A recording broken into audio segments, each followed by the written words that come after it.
Today we will be looking at La Casa de Bernarda Alba by Federico Garcia Lorca.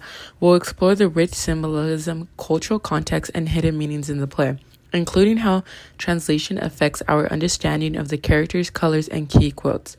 Presented to you by Zelen Garcia, Genevieve Silva, and Adrian Valenzuela.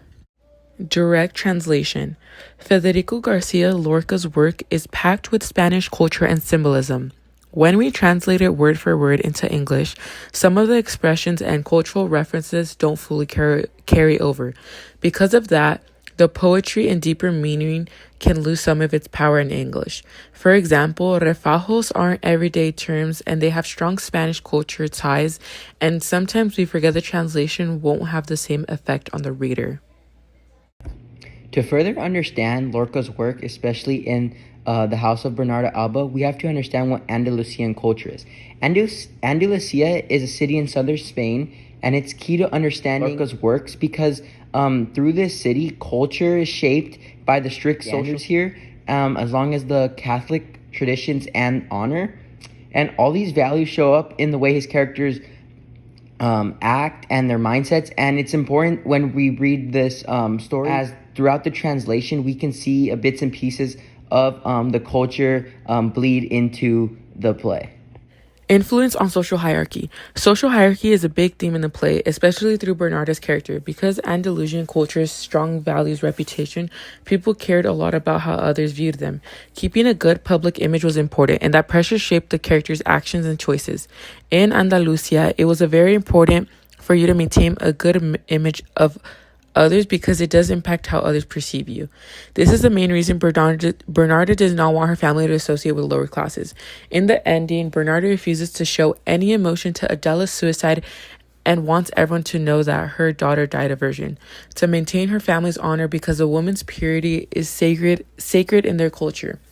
The perspectives of social hierarchy that Bernarda has impacts her daughter's independence and passion. The characters' name each carry meaning. Bernarda Alba's name means strong as a bear, and Alba is a name associated with purity and the color white, which is brought up many times throughout the play, like the white thick walls. Her name reinforces her authority and her desire to keep her family appearances high. Martirio means death or torment for religion, reflecting her suffering and unfulfilled desires. Adela means noble, symbolizing her longing for freedom and her defiance. Angustia translates to distress, which matches her anxious character. And the name Magdalena is a reference to Maria Magdalena, who is a prominent figure in the Bible who was loyal to Jesus and accompanied him in his ministry. Jesus casted 7 demons out of her, which led her to full devotion to him. She is a symbol of conversion in religion.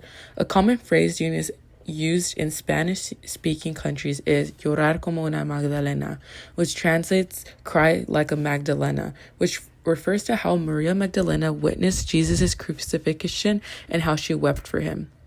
Lorca's choice of Magdalena as a character's name could be a symbolic of her repentance and breaking Bernarda's rules, as well as her deep sorrow. She accepts the 8-year mourning period and tells her sister Della, who is angry about the new restrictions, "You'll soon get used to it," revealing her own acceptance. Along with name symbolism, color symbolism is also apparent throughout the House of Bernarda Alba. And Lorca uses this type of symbolism in order to connect the audience and bring deeper meanings.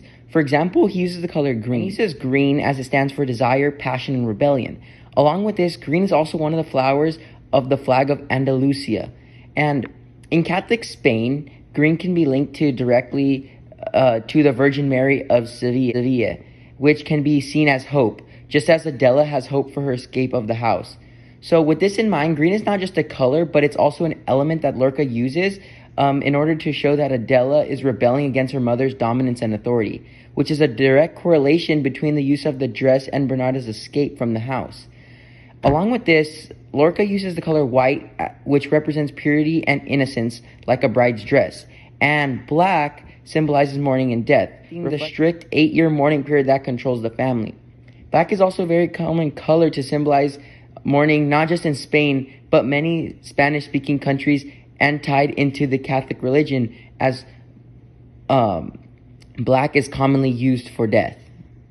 Bernarda says el caballo garañón que está encerrado y da cosas contra el muro, which translates to the stallion which is locked up and kicks against the wall. She describes a male horse meant for breeding that's trapped and frustrated. This symbolizes sexual repression in the character's own hidden passions and desire to break free. A direct translation misses some meaning because Garañón isn't just any male horse. It means a powerful breeding stallion. Spanish readers immediately catch that sense of strength and pent-up energy, which makes the metaphor even stronger. ¿Qué es eso? Es el caballo garañón que está encerrado y da coces contra el muro. Sacadlo al corral y trabadlo. Debe tener calor. Bernarda Alba says, "Si para llenar mi casa con el sudor de sus refajos y el veneno de sus lenguas," which translates to, yes, to fill my house with the sweat of their petticoats and the venom of their tongues.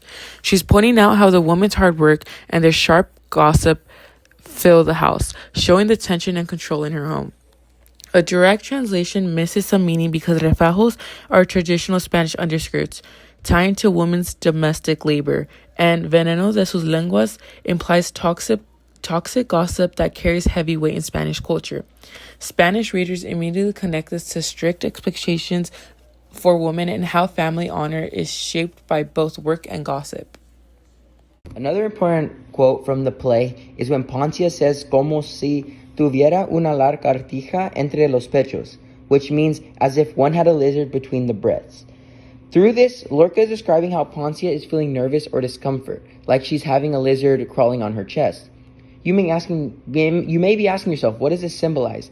And it shows inner tension, anxiety, as well as suppressed emotions in a very vivid physical way. She's describing a strong feeling of nervousness or discomfort, like if something's crawling on her. In Spanish, this is a vivid way to show inner tension or hidden emotions.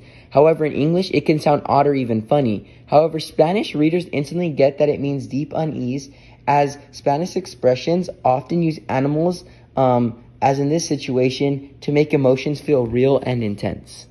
La Poncia says, pero en cuanto las dejas sueltas se te subirán al tejado, which translates to, but as soon as you let them loose, they will climb up onto the roof. She means that if Bernarda's daughters are given freedom, they'll rebel and push boundaries. The roof symbolizes rebellion, exposure, and loss of control. In English, it might sound playful, but in Spanish, it carries a warning about scandal and improper behavior.